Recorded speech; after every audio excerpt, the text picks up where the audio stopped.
Hello dear future doctors, welcome to learn biology. I hope आप लोगों की preparation बहुत अच्छी चल रही होगी। आज हम जो है सेल बायोलॉजी में cell the unit of life जो चैप्टर है उस पर्टिकुलर चैप्टर से प्रोकैरियोटिक सेल के बारे में पढ़ने वाले हैं। सो बच्चों लेट्स स्टार्ट।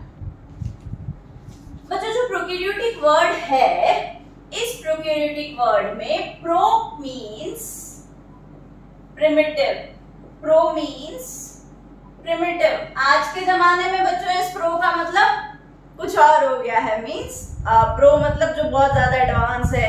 हर बार हम नहीं देखते फोन के नए नए जो एडवांस फोन आते हैं उनके आगे प्रो लगा देते हैं। यहाँ पे प्रो का मतलब है प्रिमिटिव। और कैरियोन का मतलब बेटा जी क्या है? यहाँ पे कैरियोटिक वर्ड जो है कैरियोन से ऑरिजिनेट हुआ है और यहाँ पे ये वर्ड रिप्रेजेंट करता है न्यूक्लियस को। और न्यूक्लियस की जो स्टडी है, यहाँ से एक बस बात ध्यान रख सकते हैं, वो कहलाती है क्या? कैरियोलॉजी। अब इस वर्ड का मीनिंग हम ये कंक्लूड कर सकते हैं, ऐसी सेल जिसमें कि प्रिमिटिव फॉर्म ऑफ न्यूक्लियस या लेस डेवलप न्यूक्लियस देखने को मिलता है, उसे आप क्या कहते हैं? Prokaryotic cell. क्या कहेंगे? प्रिमिटिव न्यूक्लियस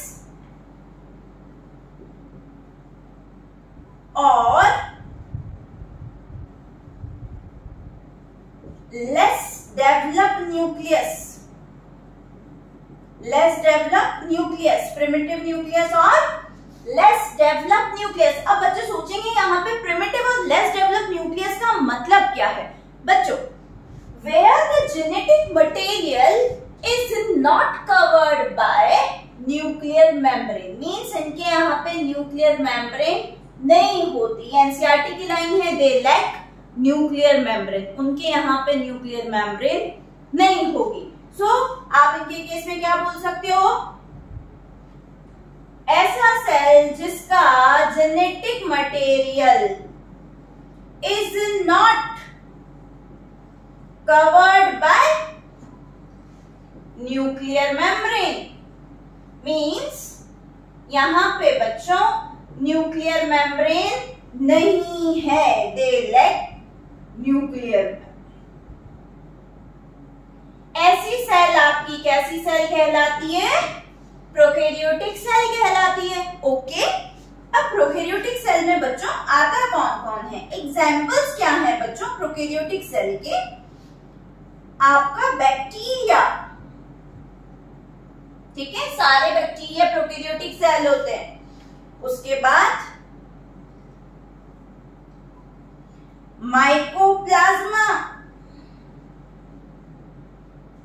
ठीक है, फिर mycoplasma, PPLO, then blue green algae, blue green algae. बच्चों ब्लू ग्रीन एल्गी का दूसरा नाम क्या है?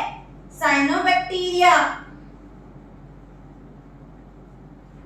ठीक है। अब यहाँ पे PPL mycoplasma and PPLO NCERT में लिखा हुआ है, बट माइकोप्लाज्मा को ही पीपीएलओ कहा जाता है एक्चुअली। यहाँ पे इसका फुल फॉर्म क्या है? Pleuro pneumonia like organism.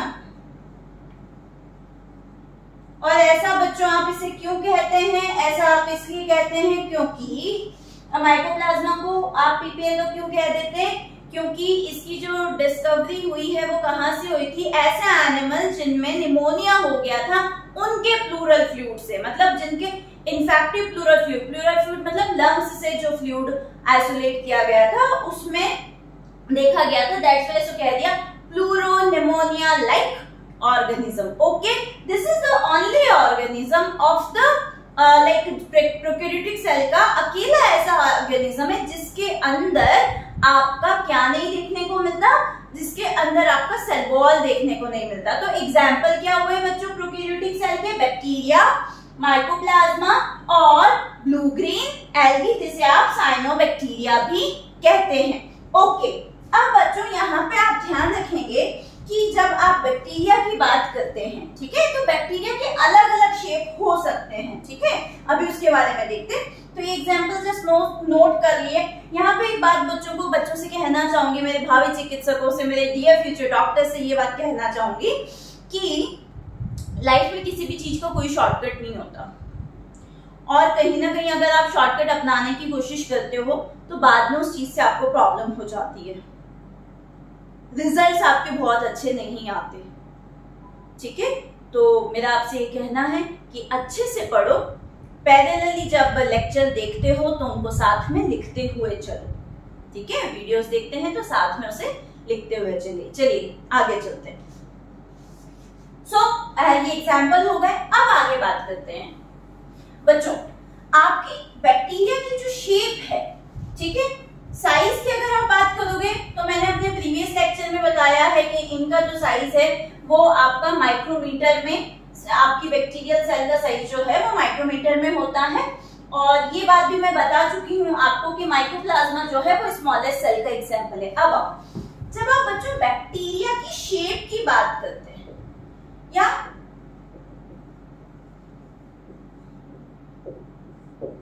ठीक है, तो जब आप बैक्टीरिया की शेप की बात करें तो उनके शेप में बहुत ज्यादा वेरिएशन देखने को मिलता है। On the basis of that bacteria की कैटेगरी है। जैसे कि यहाँ पे जो बैक्टीरिया बताया है ये भी एक स्पेसिफिक कैटेगरी का बैक्टीरिया है।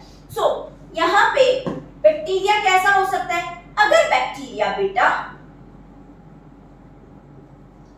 रॉड शेप है, ऐसा है, ये क्या है आपका बैसिलस, ये क्या है बैसिलस।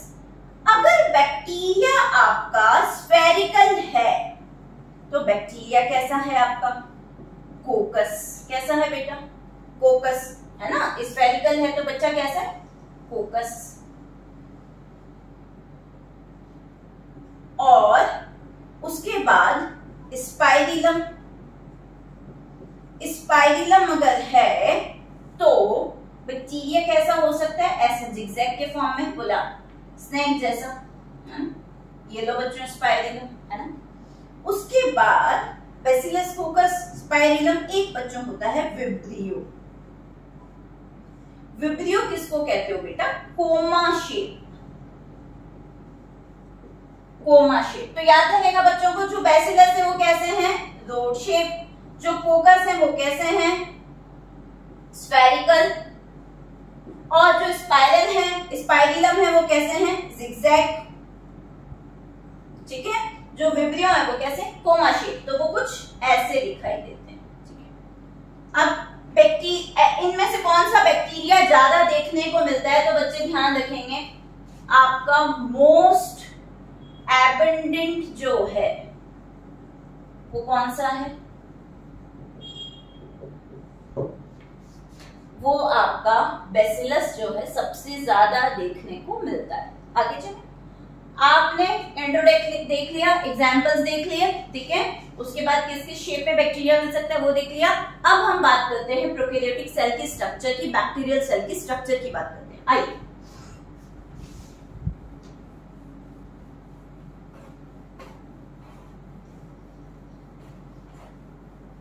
बच्चों, जब आप बैक्टीरियल सेल की स्ट्रक्चर की बात करेंगे तो मैं स्टार्टिंग से एंड तक, जब मैं बैक्टीरियल सेल की स्ट्रक्चर की बात करूंगी तो स्टार्टिंग से एंड तक हम बाहर से अंदर की तरफ स्ट्रक्चर देख रहे हैं। कहां से देखेंगे बेटा, बाहर से अंदर की तरफ। तो देखो सबसे पहले क्या देखोगे बेटा जी, सेल एनवेलप। सबसे पहले क्या देखोगे आप, सेल एनवेलप। ठीक है, मैं यहां पे लिख रही हूं, देखो सबसे पहले क्या देखेंगे बच्चे, सेल एनवेलप देखेंगे। उसके बाद बच्चे क्या देखेंगे, साइटोप्लाज्म देखेंगे। ठीक है, और उसके बाद सेल सरफेस स्ट्रक्चर की बात करेंगे। किसकी बात करेंगे, सेल सरफेस स्ट्रक्चर की बात करेंगे। ठीक है, जब सेल एनवेलप बोलते हैं बेटा तो सेल एनवेलप में 3 स्ट्रक्चर आती है। ठीक है, तो एक एक करके देख लेते हैं, आ जाओ। सबसे पहले मैंने लिया सेल एनवेलप। यहां पे बच्चा जी एनवेलप का मतलब लिफाफा नहीं है, यहाँ पे एनवेलप का मतलब कोई लिफाफा नहीं है, यहाँ पे एनवेलप का मतलब ये है, हाँ ये कह सकते हो कि पैक करके जो रख रहा है ना। यहाँ पे एनवेलप का मतलब है थ्री लेयर्ड स्ट्रक्चर जो कि टाइटली अरेंज्ड है। क्या बोला गया? थ्री लेयर्ड स्ट्रक्चर जो कि टाइटली अरेंज है या कॉम्पैक्ट होकर के एक कवरिंग बना रही है। What is envelope? बोला tightly bound three layered structure. What is cell envelope? बोला tightly bound three layered structure. Okay, चलिए इस थ्री लेयर्ड स्ट्रक्चर में सबसे पहले आपको जो बाहर से मैंने बोला हम बाहर से अंदर की तरफ पढ़ रहे हैं। सबसे पहले बेटा जी आपको जो दिखाई देगा that will be layer of glycocalyx. वो क्या कहलाएगा बच्चों? Layer of glycocalyx. ये लेयर ऑफ ग्लाइकोकैलिक्स जो है बेटा ये किसकी बनी हुई है? यहाँ पे ग्लाइकोकैलिक्स से हम ध्यान रख सकते हैं कि ये जो लेयर ऑफ ग्लाइकोकैलिक्स है बच्चों ये बनी हुई है एक स्लाइमी पॉलीसेकेराइड। ठीक है, या फिर आप ऐसा ध्यान रख लें स्लाइमी पॉलीसेकेराइड के लिए आप वर्ड बोल सकते हैं म्यूकोपॉलीसेकेराइड। अब बच्चे बोलेंगे पॉलीसेकेराइड क्या होता है? बोले कॉम्प्लेक्स कार्बोहाइड्रेट। जब बायोमोलिक्यूल पढ़ेंगे तो इसके बारे में बताएंगे, है ना। अभी what is polysaccharide in general कोई पूछता है तो बोलेंगे बच्चे complex carbohydrate. What is polysaccharide? Complex carbohydrate. Slimy मतलब कैसा हो गया? स्टिकी। चलिए तो यहाँ पे आप कह सकते हो कि ये जो ग्लाइकोकैलिक्स है ये किसका बना है भैया? म्यूकोपॉलीसेकेराइड। म्यूकोपॉलीसेकेराइड। ओके, नेक्स्ट जब बच्चे यहाँ पे आएंगे आगे तो लेयर ऑफ ग्लाइकोकैलिक्स बेटा जी टू फॉर्म में अरेंज हो सकती है, लूज अरेंजमेंट और कॉम्पैक्ट अरेंजमेंट। कैसा अरेंजमेंट है बेटा? लूज अरेंजमेंट और कॉम्पैक्ट अरेंजमेंट। अगर लूज अरेंजमेंट है, सुने, जब ये ग्लाइकोकैलिक्स का जो लेयर है ये म्यूकोपॉलीसेकेराइड का जो लेयर है अगर ये लूजली अरेंज है ना तो बेटा उस लेयर को आप कहते हो स्लाइम लेयर। क्या कहते हो? Slime layer. ठीक है, और अगर बच्चों कॉम्पैक्ट अरेंज है मतलब वो जो म्यूकोपॉलीसेकेराइड है बहुत सारा जो भी अमाउंट वहां पे ऊपर डिपॉजिट है वो अगर बहुत टाइटली बाउंड है, बहुत कॉम्पैक्टली अरेंज है तो एक थिक सरफेस बना देगा और बेटा उस थिक सरफेस को आप कहेंगे कैप्सूल। क्या कहेंगे? कैप्सूल। अब ये दोनों चीजों का काम क्या है? काम सिर्फ इतना है बेटा, तुम समझो जैसे कोई भी सरफेस अगर स्टिकी है तो उसके पास कोई उसके ऊपर दूसरा स्टिक हो सकता है, फिर तीसरा स्टिक हो सकता है, चौथा, क्योंकि एक के बाद बहुत सारी चीजें उसके ऊपर स्टिक हो सकती। तो जो बैक्टीरियल सेल्स है वो आपस में अगर एक दूसरे से जुड़ जाती है स्लाइमी लेयर की वजह से, ठीक है, तो हम ये कह सकते हैं एक बैक्टीरियल सेल है दूसरी है तो ये आपस में मिलकर ऐसे बंच जैसे बना सकते हैं।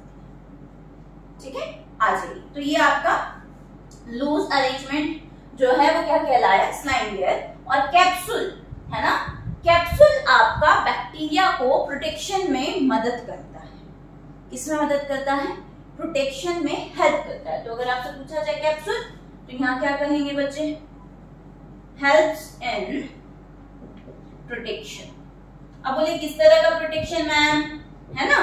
अब ये सारे बैक्टीरिया में नहीं मिलता है ना, आगे जब डिटेल में पढ़ेंगे तो अभी और एक एक चीजें आएंगी। भी सिर्फ इतना ध्यान रखना है बैक्टीरिया की एक स्पेसिफिक कैटेगरी होती है, तो जो बैक्टीरिया किसी दूसरे में जब डिसीज कॉज करने चाहते हैं ना तो उस टाइम पे होस्ट की बॉडी में वो अपने आप को प्रोटेक्ट कर पाए इसके लिए वहां पे क्या मिलता है? कैप्सूल मिलता है। और कैप्सूल क्या करता है? उनको प्रोटेक्शन में हेल्प करता है। आ रही है क्या बात समझ में? आई होप इतनी बात क्लियर हुई है। तो क्या सेल एनवेलप का लेयर ऑफ ग्लाइकोकैलिक्स समझ में आता है? पहला लेयर आई टोल्ड यू कि 3 लेयर है। 3 लेयर में बेटा जी फर्स्ट लेयर जो था वो आपका लेयर ऑफ ग्लाइकोकैलिक्स था, आपने ये पढ़ लिया। नेक्स्ट जो लेयर है बेटा वो क्या है? Cell wall.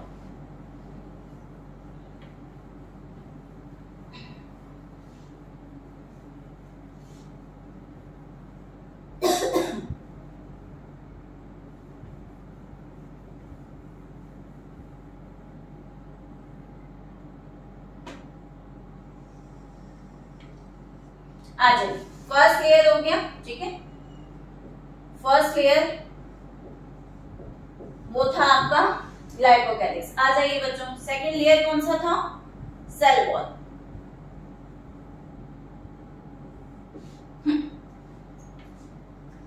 देखिए, जैसा कि हमने 9th क्लास में पढ़ा है या जो प्रीवियस क्लास में हमने पढ़ा है, हमें अब ये ज्यादा पता था कि सेल वॉल जो है वो किसमें मिलती है? प्लांट सेल में मिलती है, और प्लांट सेल का सेल वॉल जो है किसका बना होता है? सेल्यूलोज का बना होता है। बट सेल वॉल का मिलना प्लांट सेल का फीचर है, फाइन, पर ऐसा नहीं है कि सेल वॉल सिर्फ और सिर्फ प्लांट सेल में मिलती है, ठीक है। प्लांट सेल के अलावा और भी ऐसी सेल्स है जिनके यहाँ सेल वॉल देखने को मिलता है। तो बैक्टीरिया उनका एक एग्जाम्पल है।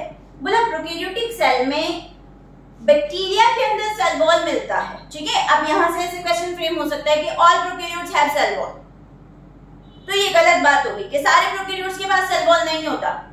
बोला एग्जाम्पल दो किसके पास नहीं होता, तो आंसर है माइकोप्लाज्मा ऐसा प्रोकैरियोट है, ठीक है, जिसके के अंदर सेल वॉल नहीं होता। बिकॉज ऑफ दैट वो अपने शेप को चेंज कर सकता है।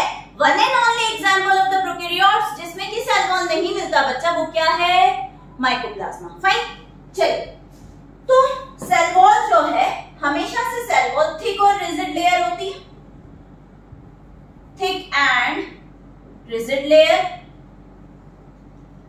बेटा जी this cell wall is absent in mycoplasma so that it can change its shape। इसलिए ये अपने शेप को क्या कर सकता है बच्चों? चेंज कर सकता है, ठीक है। थिक रिजिड लेयर है माइकोप्लाज्मा में, एब्सेंट होती, बाकी सारे प्रोकैरियोट्स में सेल वॉल मिलेगी। अब ध्यान रखें, cell wall of the prokaryotic cell is made up of बेटा पेप्टिडोग्लाइकन। ये सेल वॉल किससे मिलके बना होता है? पेप्टिडोग्लाइकन। ये सेल वॉल किससे मिलके बना होता है? बैक्टीरिया का पेप्टिडोग्लाइकन से। अब बच्चे सोचेंगे पेप्टिडोग्लाइकन क्या होता है, इसको ऐसे ध्यान रखेंगे।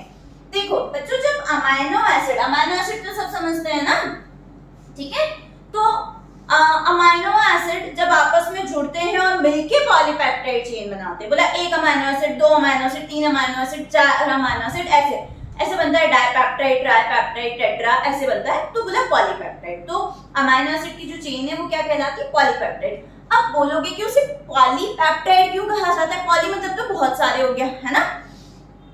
तो जब दो अमाइनो एसिड आपस में जुड़ते हैं तो उनके बीच में एक बॉन्ड बनता है, that is known as peptide bond. वो क्या कहलाता है बच्चों? पेप्टाइड बॉन्ड कहलाता है, ठीक है।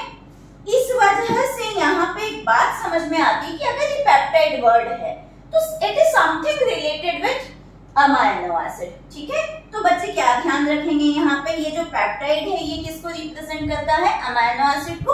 और ग्लाइकन, ग्लाइकोज, है ना, ये वर्ड किसको रिप्रेजेंट करते हैं? शुगर को रिप्रेजेंट करते हैं। किसको रिप्रेजेंट करते हैं? शुगर को। अब यहाँ पे बच्चे ध्यान रखेंगे कि पेप्टिडोग्लाइकन में इस वर्ड के दो पार्ट कर दो। एक पार्ट जो कर दो peptide, means it represent amino acid, दूसरा पार्ट कर दो ग्लाइकन, दूसरा पार्ट क्या कर दो? ग्लाइकन, ठीक है। अब यहाँ पे पेप्टाइड वर्ड अभी भी बोला अमाइनो एसिड को रिप्रेजेंट करता है, तो इसको ध्यान रखेंगे, अमाइनो एसिड, और दूसरा इसके फिर ये एक अमाइनो एसिड आ गया और इनके बीच में जो बॉन्ड बना इसलिए कहा गया, ये बॉन्ड जो बना वो पेप्टाइड बॉन्ड है, इसलिए आपने यहाँ पे वर्ड पेप्टाइड यूज किया। मींस अमाइनो एसिड और शुगर के मिलने से पूरा पेप्टिडोग्लाइकन बना है। आ रहा है बात समझ में? अब यहाँ पे ये जो ग्लाइकन वर्ड है ये भी अपने आप में कॉम्प्लेक्स कार्बोहाइड्रेट है। मींस ये क्या है? पॉलीसेकेराइड है। ये क्या है? आपके पॉलीसेकेराइड है। अब मींस ये पॉलीसेकेराइड क्या होते हैं? अभी भी बोला कॉम्प्लेक्स कार्बोहाइड्रेट होते हैं, ठीक है। कॉम्प्लेक्स कार्बोहाइड्रेट कब बनते हैं? जब सिंपल, बहुत सारे सिंपल शुगर के मॉलिक्यूल कंबाइन होते हैं तो कॉम्प्लेक्स शुगर मॉलिक्यूल बनता है, दैट इज कॉम्प्लेक्स कार्बोहाइड्रेट और दैट इज पॉलीसेकेराइड। तो यहाँ पे ग्लाइकन वर्ड जो है बेटा वो ग्लाइकन वर्ड कॉम्प्लेक्स कार्बोहाइड्रेट को शो करेगा। किसको शो करेगा बेटा? कॉम्प्लेक्स कार्बोहाइड्रेट को शो करेगा। ठीक है, अब ये जो कॉम्प्लेक्स कार्बोहाइड्रेट है, मान लीजिए ये ग्लूकोज के रिपीट होने से बन रहे हैं। ठीक है, मान लीजिए कि ये मैनोज भी एक शुगर होती है, उसके रिपीट होने से बन रहे हैं ना। ठीक है, अब याद रहेगा। अब जब आप यहाँ पे अमाइनो एसिड की बात करते हो तो it is not mentioned in NCERT, पर मे बी कभी आ जाए तो मैं जस्ट नाम बता रही हूँ, ये मेंशन नहीं है एनसीईआरटी में। ठीक है, बस और तो उसको जस्ट बता रही हूँ कि DAPA करके एक एसिड मिलता है। अब इसका फुल फॉर्म बताती हूँ। और दूसरा एक मिलता है बेटा जी म्यूरामिक एसिड। म्यूरामिक एसिड, ठीक है, यहाँ पे DAPA का फुल फॉर्म है डाई अमीनो पाइमेलिक एसिड। ठीक है, और म्यूरामिक एसिड, ठीक है, म्यूरामिक एसिड के लिए कॉमन टर्म म्यूरिन भी यूज की जाती है, इसे म्यूरिन भी कहते हैं, MUREIN। आई होप मेरी राइटिंग समझ में आ रही होगी। अब शुगर अमाइनो एसिड के तो मैंने बता दी, डायमिनो एसिड, म्यूरामिक एसिड। ठीक है, ग्लाइकन में बेटा शुगर जो होती है ना मेनली वो अमाइनो शुगर होती है। ठीक है, शुगर वाले पार्ट में मेनली क्या होती है? अमाइनो शुगर होती है। यहां से क्वेश्चन आ सकता है, बोला वो अमाइनो शुगर कौन कौन सी है? एक तो होता है नेग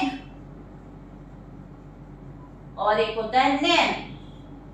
नाग को नमन करो, है ना, नाग को नमन करो। यहाँ पे नाग कौन है? सॉरी, नाग कौन है?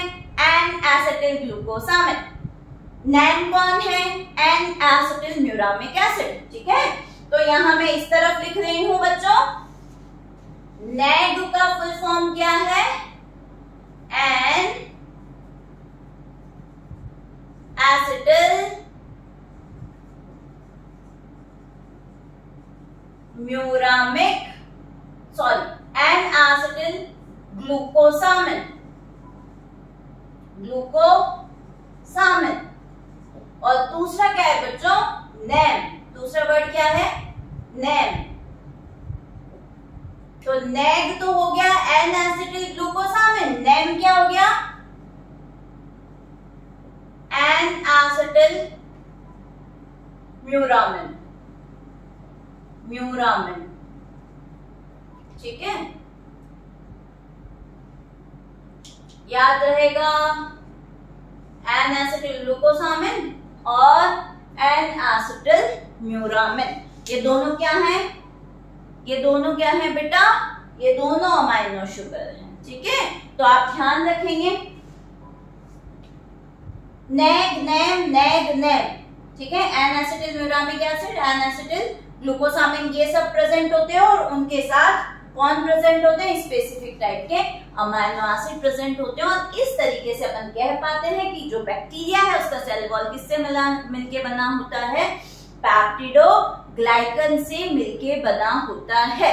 ठीक है, अब डायग्राम में इसको लेबल कर लो। देखो बेटा, सबसे बाहर जो रेड वाला मैंने बनाया, ये क्या है?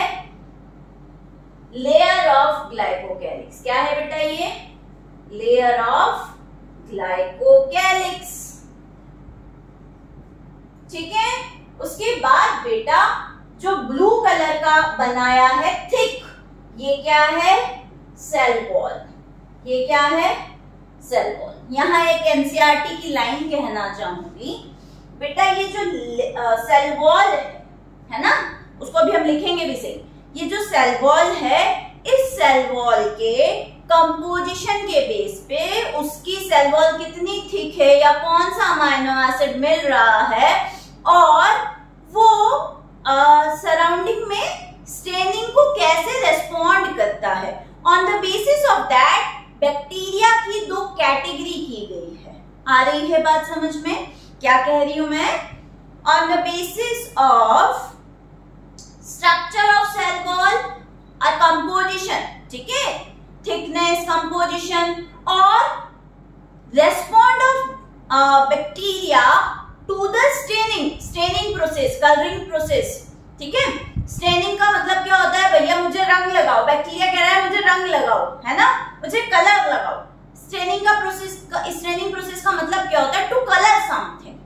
ठीक है, तो जैसे हम होली पे रंग लगाते हैं, वैसे बैक्टीरिया का भी मन होता है कि हम कभी कभी रंग लगाएं। ठीक है, तो जब आप रंग बैक्टीरिया को लगाते हो तो कुछ बैक्टीरिया अलग तरीके से रिस्पॉन्ड करते हैं और कुछ बैक्टीरिया अलग तरीके से रिस्पॉन्ड करते हैं। On the basis of that bacteria की 2 कैटेगरी की गई है, तो उन कैटेगरी की बात अभी हम रुक के करेंगे। ठीक है, अभी सिर्फ इतना बताया, यहाँ पे आपको ध्यान रखना है कि सेल वॉल के बेस पे हम बैक्टीरिया की क्या कर सकते हैं, 2 कैटेगरी कर सकते हैं। आई होप बच्चों को सेल इन्वेलप में पहला पार्ट लेयर ऑफ ग्लाइकोकैलिक्स समझ में आया है। दूसरा पार्ट बच्चों को क्या समझ में आ गया, दूसरा पार्ट बच्चों को सेल वॉल समझ में आ गया। देन हम बात करते हैं सेल मेम्ब्रेन।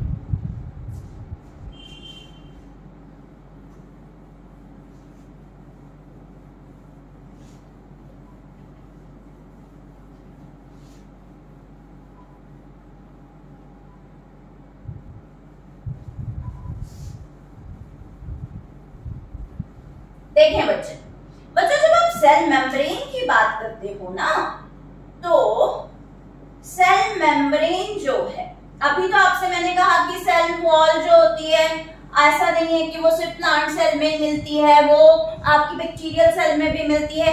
ऐसे ही यहाँ पे सेल मेम्ब्रेन जब शुरू कर रहे हैं तो एक बात ध्यान रखें, सेल वॉल कुछ सेल में मिलती है, कुछ में नहीं मिलती है, ऐसा सेल मेम्ब्रेन के साथ में। सेल मेम्ब्रेन या प्लाज्मा मेम्ब्रेन का मिलना is the unique feature for all types of cell, है ना। अब वायरस को तो आप नॉन सेलुलर कहते हो, तो इसीलिए उसके पास क्या नहीं होता बेटा जी, उसके पास सेल मेम्ब्रेन नहीं होता। ठीक है, और भी बहुत सारे रीजन है। ठीक है, पर अभी हमको यहाँ ध्यान रखना है कि presence of cell membrane is the unique feature of, किसका यूनिक फीचर है, सेल मेम्ब्रेन का मिलना। सेल मेम्ब्रेन का मिलना आपका सारे सेल का यूनिक फीचर है, या फिर मुझे बोलना चाहिए यूनिवर्सल बोलना चाहिए, यूनिक वर्ड ना बोल करके बोलना चाहिए presence of cell membrane is universal, है ना। सारे सेल में, whether it is prokaryotic cell, whether it is eukaryotic cell, है ना, प्रोकैरियोट्स में भी सब में मिलेगी, यूकैरियोट्स में भी सब में मिलेगी, क्या, सेल मेम्ब्रेन। ठीक है, अब आपको ध्यान रखना है presence of cell membrane is universal,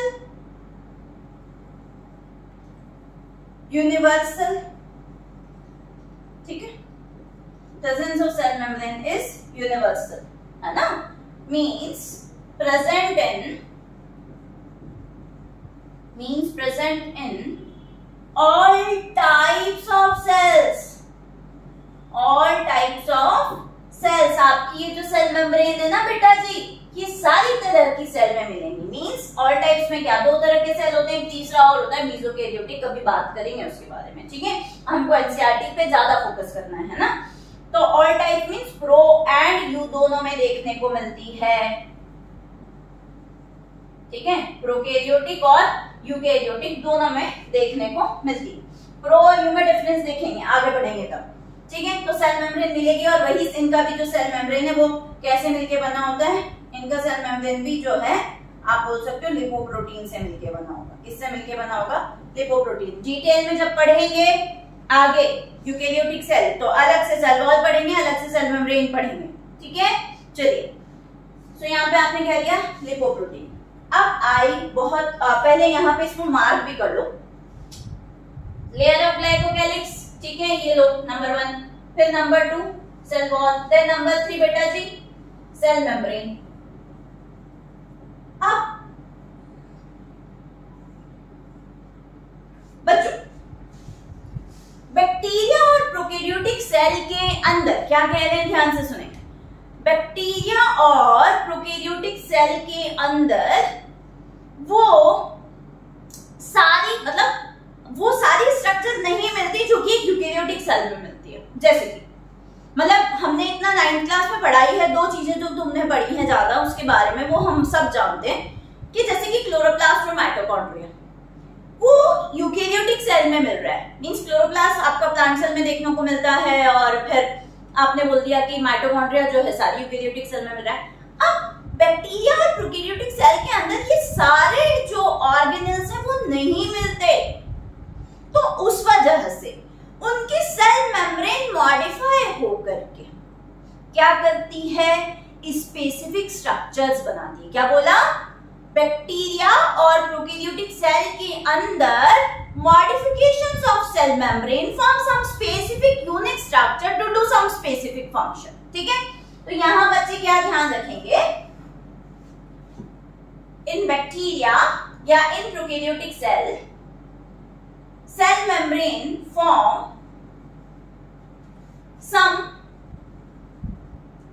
specific structure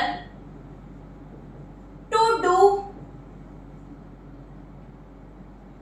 specific function,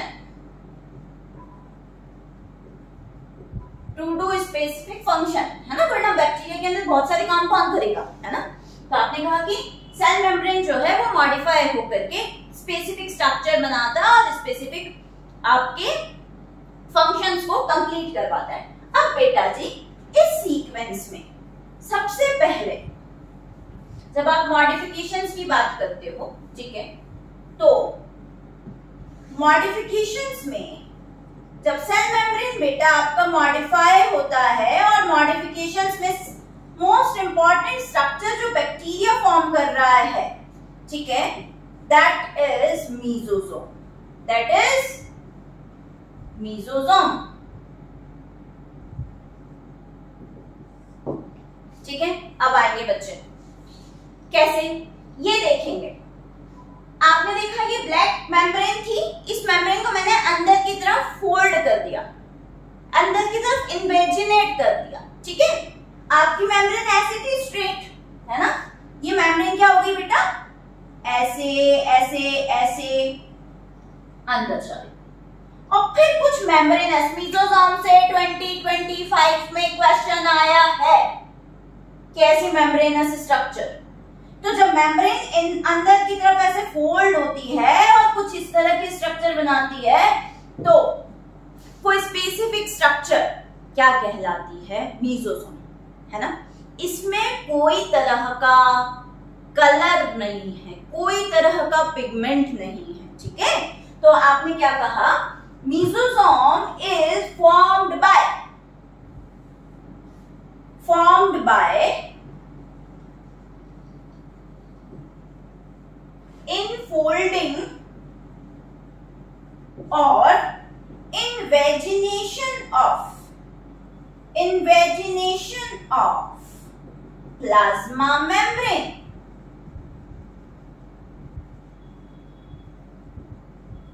invagination of plasma membrane. इतनी बात समझ में आती? तो मार्क कर दो बेटा इसको। ये स्ट्रक्चर क्या है, ये स्ट्रक्चर है बच्चों मीसोसोम। ये स्ट्रक्चर क्या है, मीसोसोम। अभी आगे तुम्हारे दिमाग में बहुत बड़ा प्रश्न आ रहा होगा, अभी बात करेंगे उसके बारे में। ठीक है, तो इट इज द स्ट्रक्चर जो प्लाज्मा मेम्ब्रेन की फोल्डिंग से बना। अब समझेंगे बच्चे, ये मीसोसोम जो है बेटा, ये जैसे मान के चलो ये प्लाज्मा मेम्ब्रेन है अलग अलग तरह से। ये प्लाज्मा मेम्ब्रेन में भी ऐसे अंदर इलोंगेटेड ट्यूब जैसा बन जाए, या ये प्लाज्मा मेम्ब्रेन ऐसे कोई वेसिकल बना दे। ठीक है, अब समझो एक वर्ड आया लैमेला बना दे, लैमेला बना दे। सो दिस इज ऐसा। यहां मैं क्या बताना चाह रही हूं, समझो ये जो प्लाज्मा मेम्ब्रेन इन्वेजिनेट होती हुई मैंने स्फीयर के फॉर्म में बता दी ना, it may be in the form of vesicular, ठीक है, it may be form of elongated tubes, it may be in the form of ऐसे प्लाज्मा मेम्ब्रेन के नीचे एक और लेयर बन जाएगी। समझ में आ रही है? तो अगर ऐसे स्फेरिकल है बेटा जी तो आप इसे वेसिकल कहते हैं। क्या कहते हैं, वेसिकल। अगर ऐसे इलोंगेटेड ट्यूब्स है तो आप इनको ट्यूब्स कह दो या ट्यूब्यूल कह दो। ठीक है, और इसको क्या कह दो, लैमेला। बेटा लैमेला का मतलब होता है कवरिंग और लेयर, है ना। अब बात सिर्फ इतनी है। नेक्स्ट बोला इसकी इंपॉर्टेंस क्या है, मोस्ट इंपॉर्टेंट थिंग। यहां तक की बात बच्चों को आई होप समझ में आती है, ठीक है। नेक्स्ट देखेंगे, अब ये मॉडिफाई हुआ मीजोसोम सेल मेम्ब्रेन और उसने मीजोसोम बना दिया और इस फॉर्म में मीजोसोम देखने को मिल सकता है। अब बेटा आप मीजोसोम के फंक्शंस की अगर बात करें या इंपॉर्टेंस की आप बात करें तो मीजोसोम क्या करता है, helps in cell wall formation. किसमें मदद करता है, सेल वॉल फॉर्मेशन में हेल्प करता है। उसके बाद बच्चों डीएनए रेप्लिकेशन में मदद करता है, डीएनए रेप्लिकेशन में मदद करता है, ठीक है। इसको इरेज करके आगे देखते हैं।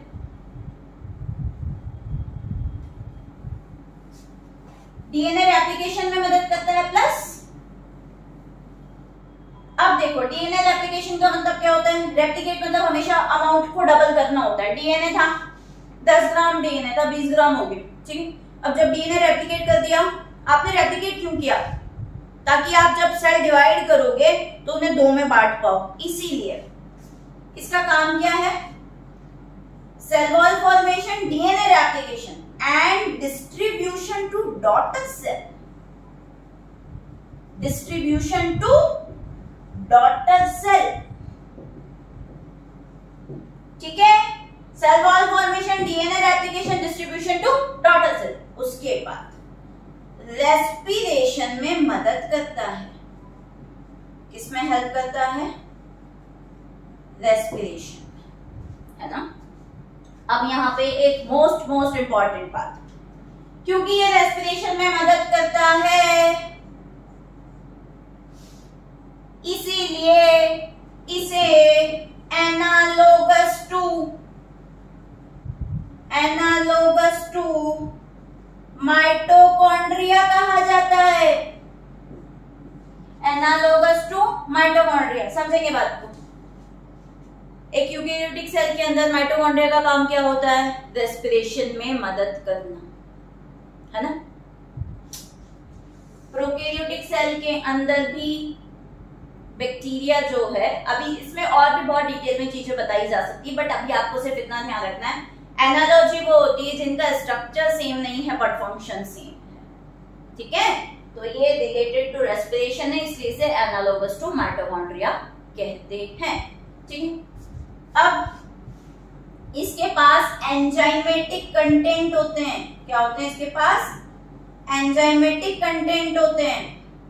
अब देखो जरा, ये प्लाज्मा मेम्ब्रेन अंदर की तरफ ऐसे जा रही है, ठीक है। तो ये क्या कर रहा है, सेल मेम्ब्रेन के लिए सरफेस एरिया भी बढ़ा रहा है ना, इसलिए इसका भी क्या, इसका एक और काम क्या हो गया, इट इंक्रीजेस सरफेस एरिया, ठीक है, बाय इन्वेजिनेटिंग प्लाज्मा मेम्ब्रेन या by forming the folds of the plasma membrane, ठीक है। तो आप क्या बोल सकते हो, ये जो है इंक्रीज सरफेस एरिया, ठीक है। तो मीजोसोम बच्चों को याद हुआ क्या, प्लाज्मा मेम्ब्रेन के मॉडिफिकेशन से बना, ठीक है। किस किस फॉर्म में बोला, वेसिकल हो सकता है, ट्यूब हो सकती है, लैमेला हो सकता है, ठीक है। अब आपने कहा ये जो मीजोसोम है क्योंकि मेम्ब्रेन के एक्सटेंशन से बना है, इसीलिए आप बोल सकते हो ये मेम्ब्रेनस कवरिंग है ना, मेम्ब्रेनस स्ट्रक्चर हो गई, ठीक है। उसके बाद आप ये कहोगे कि ये जो मीजोसोम है ये क्या क्या कर सकता है, बोले सेल वॉल का फॉर्मेशन करता है, बोले डीएनए रेप्लिकेशन करता है, डीएनए रेप्लिकेट कर दिया तो उसे डिस्ट्रीब्यूट करेगा डॉटर सेल में, है ना। अब अगर मैंने किचन में खाना बनाया है तो मेरी ड्यूटी बनती है ना, मैं परोसूं भी सही, है ना। तो यहाँ पे डीएनए रेप्लिकेशन मैंने कर दिया है तो उसे मैं डॉटर सेल में डिस्ट्रीब्यूट भी करूंगी। रेस्पिरेशन में मदद कर रहा है तो एनालोगस टू माइटोकॉन्ड्रिया कह दिया, उसके अंदर एंजाइम्स मिल रहे हैं तभी प्रोसेस कर पाएगा। उसके बाद सरफेस एरिया बढ़ाने का काम करता है, ठीक है। हाँ भावी चिकित्सक को कुछ समझ में तो आ रहा है ना, हवा लग रही है ना, या ऊपर से जा रहा है ऐसे बाउंस, है ना, इधर जा रहा है कि नहीं जा रहा है। चलिए आगे चलते हैं। नेक्स्ट मॉडिफिकेशन जो सेल मेम्ब्रेन का हम बात करेंगे वो है आपका क्रोमेटोफोर। वो क्या है आपका? Chromatophore.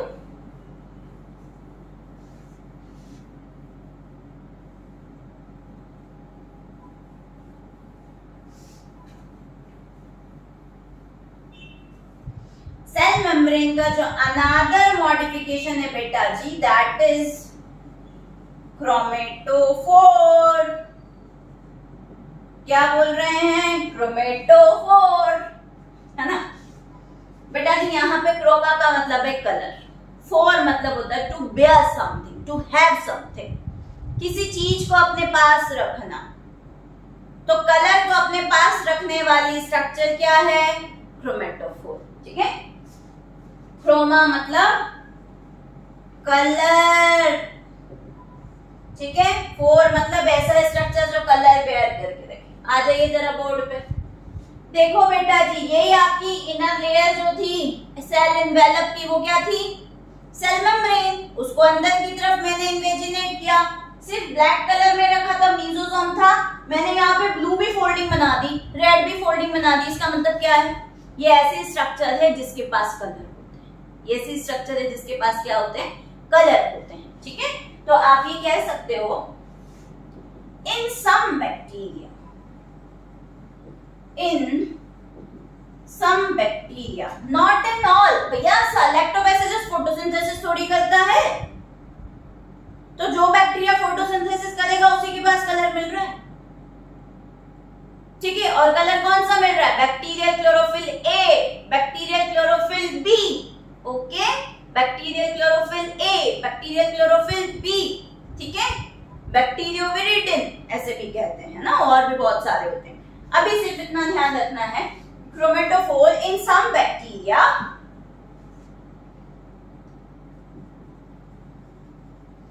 Plasma membrane folding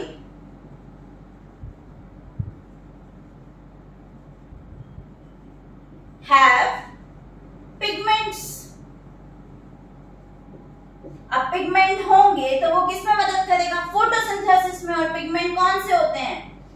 bacterial chlorophyll ए,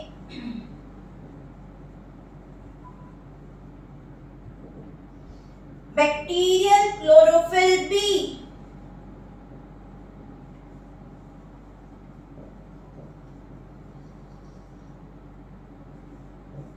बच्चे भावनाओं को समझे। ये chlorophyll a, chlorophyll b higher plant से रिलेटेड नहीं है। ये क्लोरोफिल ए और क्लोरोफिल बी जो है ये हायर प्लांट के जैसा नहीं, ठीक है। अब इसे फिर अभी के लिए सिर्फ इतना ध्यान रखें कि बैक्टीरियल क्लोरोफिल मतलब अगर ऐसा लिख दिया गया बैक्टीरियल क्लोरोफिल ए तो इट इज समथिंग डिफरेंट, ठीक है। अदरवाइज मैं सिर्फ क्लोरोफिल ए लिख देती, है ना। तो इन सम बैक्टीरिया प्लाज्मा मेम्ब्रेन जो है वो फोल्डिंग करती है स्पेसिफिक, ठीक है, और उसमें पिगमेंट देखने को मिलेंगे। और इस तरह की जो स्ट्रक्चर है बेटा जी किसमें मिलेगी? फोटोसिंथेटिक बैक्टीरिया में देखने को मिलेगी, फोटोसिंथेसिस करने में मदद करेगी। तो प्लाज्मा मेम्ब्रेन का ये मॉडिफिकेशन क्या बच्चों को समझ में आता है? क्रोमेटोफोर समझ में आता है। आगे चलें, नेक्स्ट। अब ये जो सेल मेम्ब्रेन है इसके मॉडिफिकेशंस की बात मैंने कर ली, तो ये सेल एनवेलप आपका हो गया है बेटा जी। अब हम बात करेंगे किसकी? साइटोप्लाज्म की।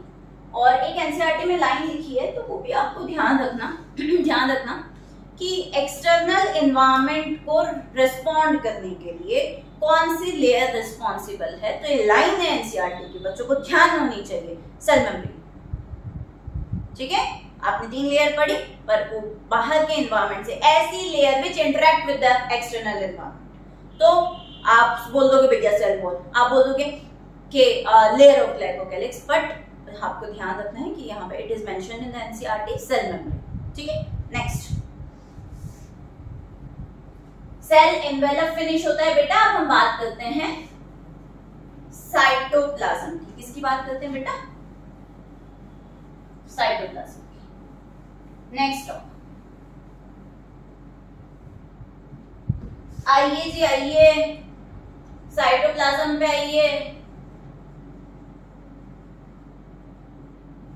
साइटो मतलब सेल, सेल की स्टडी क्या कहलाती है? साइटोलॉजी या सेल बायोलॉजी, है ना। साइटोलॉजी थोड़ी प्रिमिटिव टर्म है, मतलब पहले यूज की जाती, प्रिमिटिव तो नहीं कह सकते, पहले यूज की जाती थी। मोर एडवांस फॉर्म में हम सेल बायोलॉजी कहते हैं, ठीक है। तो साइटोप्लाज्म, सेल में मिलने वाला प्लाज्म, प्लाज्म का मतलब होता है लिक्विड मैट्रिक्स, ठीक है। तो it is the liquid which present inside the cell and it is semi fluid और मैट्रिक्स, ठीक है। आ गए आप इसके अंदर की तरफ।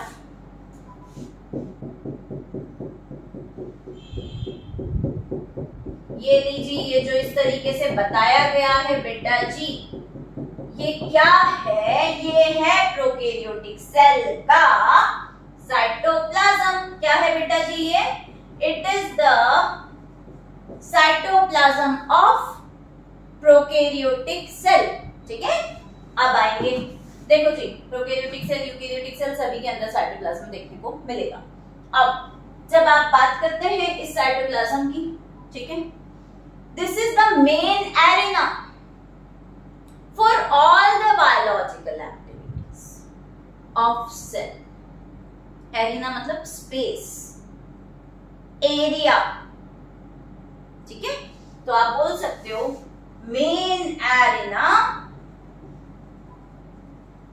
फॉर ऑल बायोलॉजिकल और biochemical activities of cell, activities of cell, main arena for all biological और biochemical activities of cell। आइए बेटा जी, बच्चों इसमें बड़ा सा ऐसा करके मैंने कुछ बना रखा। ये वाला जो पार्ट है, इसके लिए मुझे बहुत सारे लेबलिंग करने हैं, इसलिए मैं इसे थोड़ा नीचे शिफ्ट कर रही हूँ। जिस तरह से मैंने अभी कुछ समय पहले प्रोकैरियोटिक सेल को डिफाइन किया था कि ये प्रोकैरियोटिक सेल होती क्या है, वैसे समझो। आपका साइटोप्लाज्म के अंदर जो सेल का मेन डीएनए होता है, ठीक है, प्रोकैरियोटिक सेल का जो मेन डीएनए, मैंने मेन डीएनए क्यों यूज किया वो भी आपको भी आगे समझ में आएगा। तो ये जो मेन डीएनए है, it is extra, नहीं, this is double stranded circular DNA, ठीक है। ये वाला जो पार्ट है, this is the single chromosome of bacteria, या फिर मुझे बोलना चाहिए this is the structure of bacteria, या this is the genetic material of bacteria. ये वाला जो रीजन है, ये वाला पार्ट जो है, this is the genetic material of bacteria.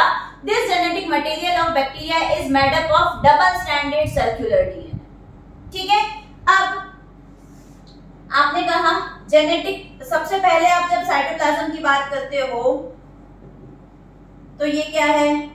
Cytoplasm में हम सबसे पहले जेनेटिक मटेरियल बोलते हैं। जेनेटिक मटेरियल बैक्टीरिया का क्या होता है? आप बोल सकते हो उसके यहाँ पे डीएस डीएनए होता है, डीएस डीएनए, और सब यहाँ पे डबल स्ट्रैंडेड की बात करेंगे हम, ठीक है। इसके कुछ एक आधा एक्सेप्शन बाद में कभी डिस्कस करेंगे, अभी सिर्फ इतना ध्यान रखो, double stranded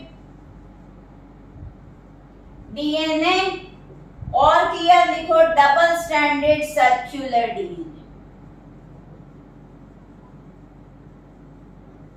double stranded circular DNA, ठीक है। ओके, सर्कुलर देखो मैंने यहां से शुरू किया था, वापस यहीं खत्म कर दिया। यहां से आई थी मैं इस जगह से, यहां से बनाना शुरू किया था, वापस यहीं खत्म कर दिया, ठीक है। अगर मैं इसको ऐसे अलग से ड्रॉ करके बताऊं, बोला ऐसे था डीएनए, ऐसे ऐसे ऐसे ऐसे, बोले यहाँ पे आ गया, वहां से शुरू हुआ था वापस में आ गया सर्कुलर। अब ये डीएनए ऐसा है, इसको ठंड नहीं लगती। क्या? इसको ठंड नहीं लगती, मतलब क्या? This DNA is not covered by nuclear